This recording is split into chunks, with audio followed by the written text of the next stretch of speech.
Brasília, Distrito Federal, julho de 2001. A paz do Senhor. Gostaria de alguns esclarecimentos. Por que a renovação carismática abusa das missas com teatrinhos, piadas, etc.? É verdade que a renovação carismática é uma renovação da igreja e que a igreja tradicional tem que se adaptar? Por que somos obrigados a sermos batizados no Espírito Santo para receber os carismas, se há um só Senhor e um só batismo? Por que não se usa mais véu diante do Santíssimo?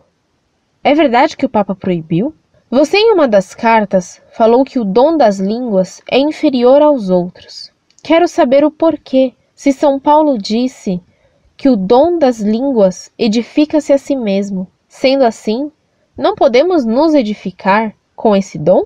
Não podemos falar somente a Deus como ele indicou? Acho que não devemos desvalorizar esse dom, pois seria pecado contra o Espírito Santo. Passagens bíblicas: Romanos, capítulo 8, versículo 26. Coríntios, capítulo 14, versículo 2. Coríntios, capítulo 14, versículo 39 e 40.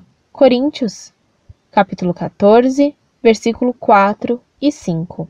Gostaria que lesse o livro Aspirai aos Dons Espirituais, do Padre Jonas Abib. Edições Loyola. Sistema Canção Nova de Comunicações. 4ª edição. Aguardo resposta. Reverenda Irmã, salve Maria. Perdoe-me a demora em responder sua carta. Estive viajando, meu computador teve problemas e tive que mandar comprar e ler o livro do Padre Jonas sobre o que a senhora me pediu, que desse uma opinião. Inicialmente, procurarei responder as perguntas que a senhora me colocou. Por que a renovação carismática abusa das missas com teatrinhos, piadas e etc.? A chamada RCC é um movimento pentecostal que teve origem entre os protestantes. É lógico, então, que a RCC, como a senhora diz, não respeite e até pratique abusos contra a missa. Ignorava eu que houvesse abusos desse porte. Mas acredito em sua palavra, porque quem diz que já tem o Espírito Santo na alma, por que razão daria importância à missa, à igreja e ao clero? Segundo, é verdade que a renovação carismática é uma renovada da igreja e que a igreja tradicional tem que se adaptar? Os movimentos heréticos sempre afirmam que a igreja, em um certo momento de sua história, errou e abandonou a doutrina de Cristo e que por isso é necessário retornar à igreja primitiva. Esse erro supõe que o Espírito Santo abandonou a igreja em certo momento, negando, portanto, que Cristo cumpriu sua promessa de estar com a igreja todos os dias até o fim dos tempos. Não sei até que ponto se afirma na RCC que é preciso retornar ao que a igreja era a princípio, mas de qualquer forma, essa é uma formulação errada. Sei, porém, que o fundador da Canção Nova, o Padre Jonas Abib, afirma em um de seus livros uma tese inaceitável sobre essa questão. Em 1975, no Congresso Internacional da Renovação Carismática Católica em Roma, surgiu uma palavra de profecia. Essa palavra orientou os rumos da renovação naquele momento e agora, mais do que nunca, se mostra atual. Veja bem a data. Estávamos em 1975. Fazia apenas 8 anos que Deus começara a derramar o seu Espírito de maneira nova sobre a Igreja Católica. Padre Jonas Abib, A Bíblia no Meu Dia a Dia. Página 14. Como a senhora vê, irmã, segundo o Padre Abib, Deus só começou a derramar o Espírito Santo e seus dons sobre a Igreja de maneira nova na década de 1960, isto é, após o Vaticano II. E até essa data, como Deus deixara a Igreja? Também é falso que a Igreja deve adaptar-se aos homens de hoje, aos tempos ou à modernidade. Deus instituiu a Igreja para que ela evangelizasse, formasse os homens e os corrigisse. Não é a Igreja que deve adaptar-se, e sim o contrário. São os homens e os tempos que devem se submeter ao que ensina Cristo através da Igreja Católica, mãe e mestra da humanidade. Cristo não fundou uma igreja adaptável. Ele ordenou a Pedro e a seus sucessores que apacentassem suas ovelhas e não que as seguissem e se adaptassem a elas. Não existe nos evangelhos a frase adaptai-vos, antes o contrário, pois a Escritura, por São Paulo, nos recomenda não vos conformeis a este mundo. Romanos capítulo 12, versículo 2. E se é verdade que a igreja deve falar de modo a ser entendida, essa preocupação didática ou pastoral não pode significar que a igreja mude o conteúdo do que ela sempre ensinou, ou que aceite a filosofia moderna. Como comentou recentemente o cardeal Bife, falando do Vaticano II, a igreja só pode falar aos homens de seu tempo. E perguntava ironicamente o atual cardeal da Bolonha: por acaso, seria possível falar hoje aos assírios e caldeus? Terceiro, por que somos obrigados a sermos batizados no Espírito Santo para receber os carismas, se há um só Senhor e um só batismo? A senhora tem toda a razão em estranhar essa exigência de sermos batizados no Espírito Santo. Essa necessidade é falsa e contém um erro grave contra a fé. Afirmar que somos obrigados a ser batizados no Espírito Santo equivale a dizer que no batismo de Cristo nós não recebemos os dons do Espírito Santo. A RCC, dizendo isso, estabelece um 8º sacramento e nega ou o sacramento de batismo ou seus efeitos próprios. Ela estabelece um novo sacramento. Ora, o Concílio de Trento excomungou quem dissesse que havia mais ou menos do que 7 sacramentos. A própria CNBB, em 1994, num documento oficial dirigido especialmente aos movimentos chamados carismáticos, fez reparos e críticas a essa tendência de alguns elementos da RCC de exigir um batismo do Espírito Santo. A CNBB recomendou mesmo que não se usasse a expressão batismo no Espírito Santo. CFR, Orientações Pastorais sobre a Renovação Carismática Católica. 34ª Reunião Ordinária do Conselho Permanente 94, Brasília DF, 22 a 25 de novembro de 1994. Editora Paulinas, São Paulo, 1994, número 53. Temos esse documento em nosso site, enviado por um leitor. Cito-lhe trechos desse documento da CNBB que interessam nessa questão. 54. A palavra batismo significa tradicionalmente o sacramento da iniciação cristã. Por isso, será melhor evitar o uso da expressão batismo no Espírito, ambígua, por sugerir uma espécie de sacramento. Poderão ser usados termos como efusão do Espírito Santo, derramamento do Espírito Santo. Do mesmo modo, não se utilize o termo confirmação para não confundir com o sacramento da crisma. CF, Comissão Episcopal da Doutrina, Comunicado Mensal, dezembro de 1993, 2217. Quarto, por que não se usa mais véu diante do Santíssimo? É verdade que o Papa o proibiu? Que as mulheres cubram a cabeça com um véu na igreja está prescrito por São Paulo. Por essa razão, não creio que o Papa tenha revogado o que determinou o apóstolo São Paulo. 5. Você em uma das cartas falou que o dom das línguas é inferior aos outros. Quero saber por que São Paulo disse que o dom das línguas edifica-se a si mesmo. Sendo assim, não podemos nos edificar com esse dom? Não podemos falar somente a Deus, como ele indicou? Acho que não devemos desvalorizar esse dom, pois seria pecado contra o Espírito Santo. Claro que desvalorizar ou desprezar um dom do Espírito Santo é pecado. O problema é saber se o que se chama hoje dom de línguas é de fato o dom de línguas de que fala São Paulo, um dom de línguas incompreensíveis, de nada adiantaria. Seria inútil, e Deus nada faz de inútil. E se a trombeta der um som confuso, quem se preparará para a batalha? Assim também vós, se falando uma língua, não fizerdes um discurso bem inteligível, como se entenderá o que dizeis? Falareis ao vento.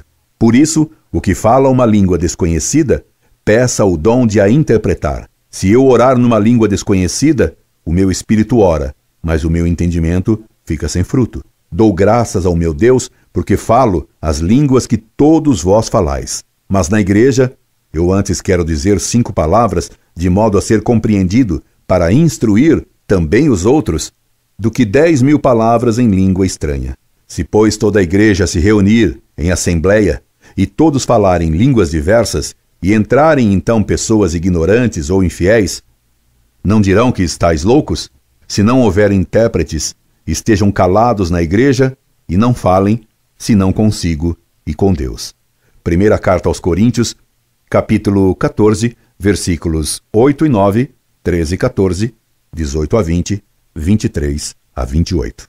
Sobre esse assunto, recomendo-lhe, irmã, que leia o livro de F. Pratt, La Théologie de Saint Paul, Paris, 1913. Certamente a senhora, irmã, se lembra que quando os apóstolos receberam no Pentecostes os dons do Espírito Santo, eles saíram a pregar o Evangelho e que todos entendiam o que eles diziam em suas línguas. Sobre este fato, diz Pratt: trata-se de falar à multidão. Pedro fala em nome de todos e não podendo falar senão uma língua por vez, é natural que ele falasse na sua língua própria. Se houve milagre, foi nos ouvintes que ele se realizou e não em Pedro, pois cada um entendeu o que Pedro dizia na sua própria língua.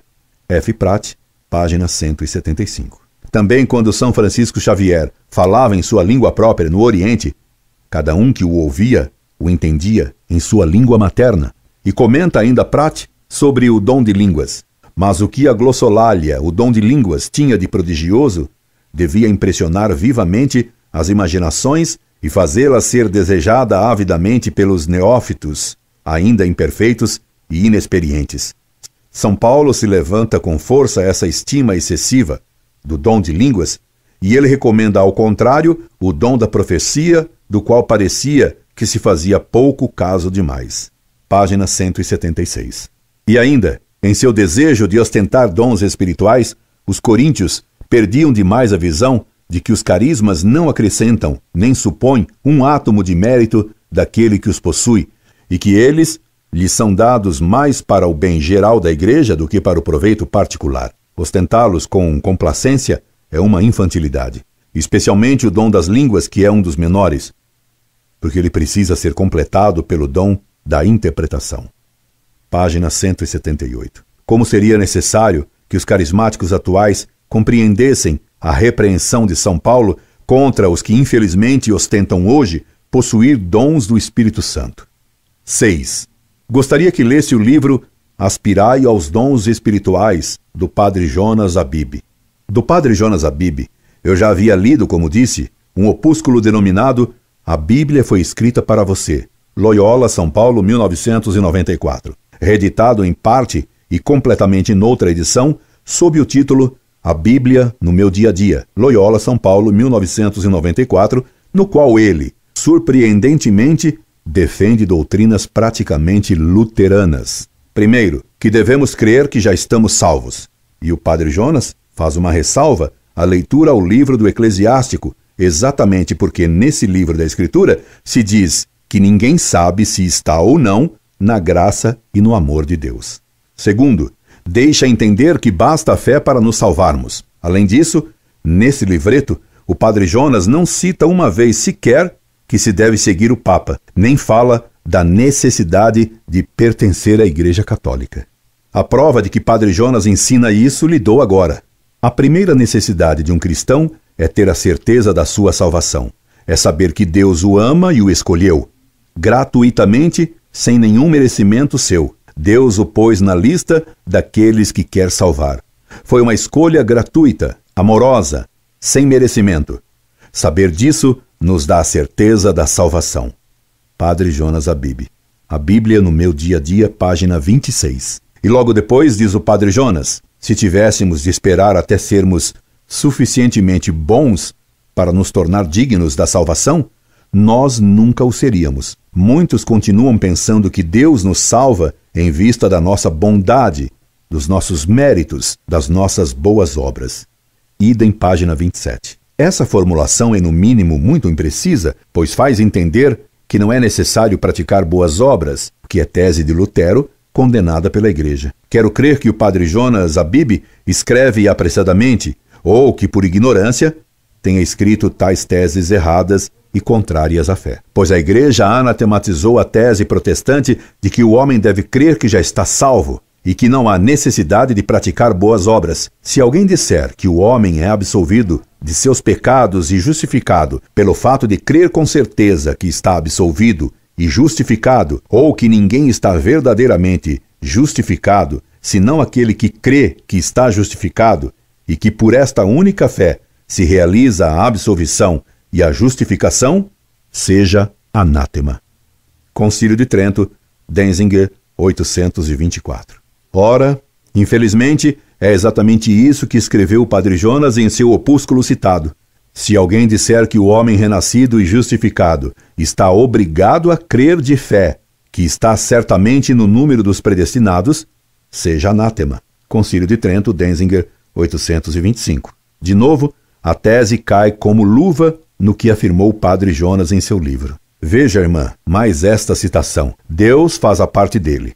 Basta que você faça a sua. E a sua parte é dedicar-se.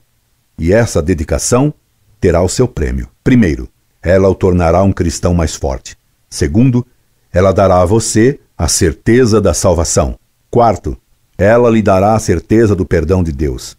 Padre Jonas Abib, a Bíblia foi escrita para você. Página 5. É difícil não ver que os anátemas do Concílio de Trento atinjam o que escreveu Padre Jonas, que, repito, julgo que escreveu tais erros por ignorância ou por pressa e não por má fé. Mas tais teses devem ser repelidas e condenadas. O que agrava mais a situação é o fato de que Padre Jonas, em seu livro A Bíblia foi escrita para você, previne que se deve ler com cuidado o Eclesiastes. Releia Provérbios e Eclesiástico, Jó e Eclesiastes, tomando cuidado com a índole própria desses livros. Padre Jonas Abib, A Bíblia foi feita para você. Loyola, São Paulo, 1994, página 22. E por que ter esse cuidado? Não seria porque no Eclesiastes se pode ler: há justos e sábios, e suas obras estão na mão de Deus. E contudo, o homem não sabe se é digno de amor ou de ódio. Eclesiastes, capítulo 9, versículo 1. Frase essa que contradiz o que ensina Padre Jonas. A necessidade de praticar boas obras para salvar-se está explícita nos textos da Sagrada Escritura. Está escrito no Evangelho: o Filho do Homem há de vir na glória de seu Pai, com os seus anjos, e então dará a cada um a paga segundo as suas obras. Mateus capítulo 16, versículo 27. Confirmando o que Deus disse no Antigo Testamento por meio dos profetas e nos livros sapienciais. Eu lhes tornarei segundo as suas obras e segundo os feitos de suas mãos. Jeremias capítulo 25, versículo 14. E no Apocalipse, Cristo disse: eu sou aquele que sonda os rins e os corações, e retribuirei a cada um de vós segundo as vossas obras. Apocalipse, capítulo 2, versículo 23. Ele retribuirá ao homem segundo as suas obras. Provérbios, capítulo 24, versículo 12. Nesse mesmo opúsculo, Padre Jonas nunca cita as palavras igreja, papa, Nossa Senhora e sacramentos. Quando lê, quem lê tem a impressão de estar lendo um livro de um pastor protestante. Tanto mais que Padre Jonas escreve a respeito da Bíblia. A palavra de Deus irá se esclarecendo por si mesma. A Bíblia explica a Bíblia. É certo. Padre Jonas Abib, página 4 e página 15. Já conhecendo o que poderia esperar dos escritos desse sacerdote, fiz comprar o livro do Padre Jonas, que a senhora me indicou, pedindo-me minha opinião sobre ele. Eu o li neste fim de semana e fiquei de novo estarrecido pela pobreza doutrinária desse opúsculo e pelo subjetivismo em que se fundamenta, lançando os leitores numa aventura pentecostal que pretende distinguir dons do Espírito Santo de enganos diabólicos pelo que eles sentirem. Cito-lhes um texto em que Padre Jonas Abib trata do dom da profecia. Na palavra de profecia, o próprio Deus nos fala às vezes consolando, às vezes exortando, noutras repreendendo. E é interessante notar que o efeito da palavra de profecia sobre a Assembleia é muito positivo. A palavra de profecia muda o ambiente do grupo de oração. O efeito da palavra de profecia faz diferença dentro de nós. Quando há palavras que não são de profecia, o ambiente fica pesado, monótono, o que prejudica a oração. Com a palavra de profecia, não é assim. Nós a recebemos e sentimos aquela sensação gostosa. Mesmo quando é severa, percebemos que vem de Deus. E isso eleva o grupo todo, eleva a oração. Há mais unção, mais força, mais espontaneidade. Padre Jonas Abib, Aspirai aos dons espirituais, Loyola, São Paulo, 1995, página 85. Veja, irmã, os critérios estabelecidos pelo Padre Jonas para reconhecer o dom da profecia. São completamente subjetivistas e sentimentais. Ele chega ao cúmulo de colocar como critério o sentir aquela sensação gostosa. Numa matéria tão grave, confiar nos sentimentos e em sensações gostosas é sumamente imprudente e errado. Tanto mais que o próprio Padre Jonas previne, 2 páginas depois, que existe a chamada falsa profecia. Além da palavra de profecia, existe a chamada falsa profecia. Não quero assustar ninguém, porque a falsa profecia é muito rara, mas já a encontrei algumas vezes. Quando acontece a falsa profecia? Na falsa profecia, não é Deus quem fala. É o espírito do mal que abusivamente procura falar. Padre Jonas Habib, página 87. Portanto, Padre Jonas reconhece que, pelo menos raras vezes, mas acontece, que o espírito do mal, o demônio, procura enganar os fiéis, simulando dons do Espírito Santo.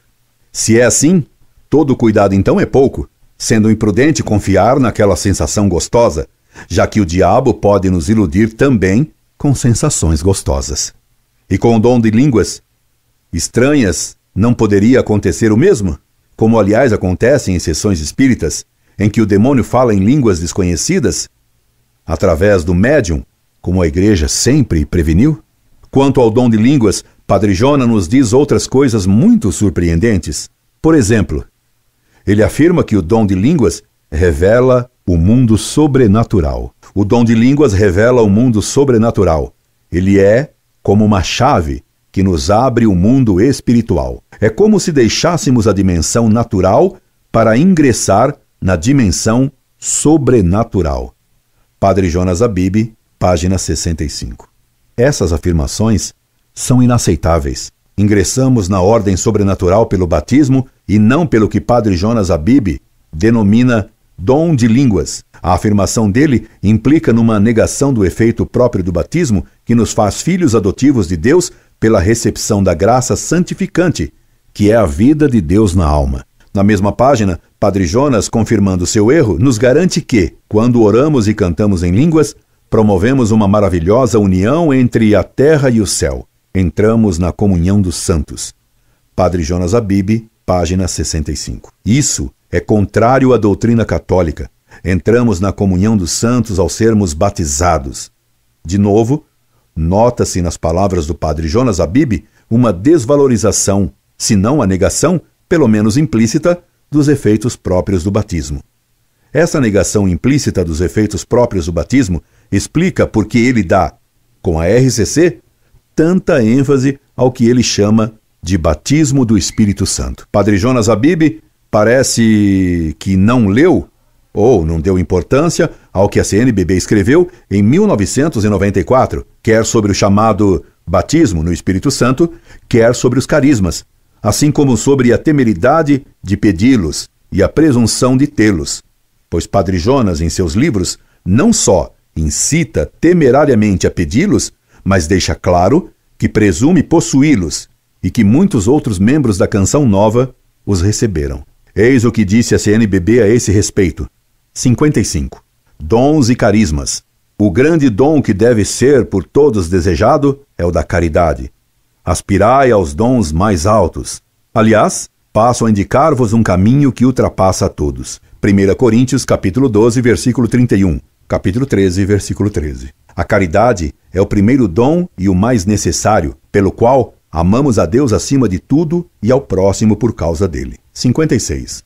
O Espírito Santo unifica a Igreja na comunhão e no ministério, dota-a e dirige-a mediante os diversos dons hierárquicos e carismáticos. LG 4. O Espírito opera pelas múltiplas graças especiais, chamadas de carismas, através dos quais torna os fiéis aptos e prontos a tomarem sobre si os vários trabalhos e ofícios que contribuem para a renovação e maior incremento da Igreja.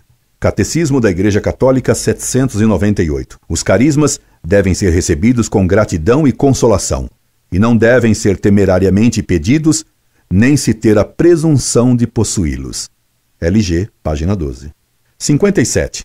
haja muito discernimento na identificação de carismas e dons extraordinários. Diante das pessoas que teriam carismas especiais, o juízo sobre sua autenticidade e seu ordenado exercício compete aos pastores da igreja. A eles, em especial, cabe não extinguir o espírito, mas provar as coisas para ficar com o que é bom.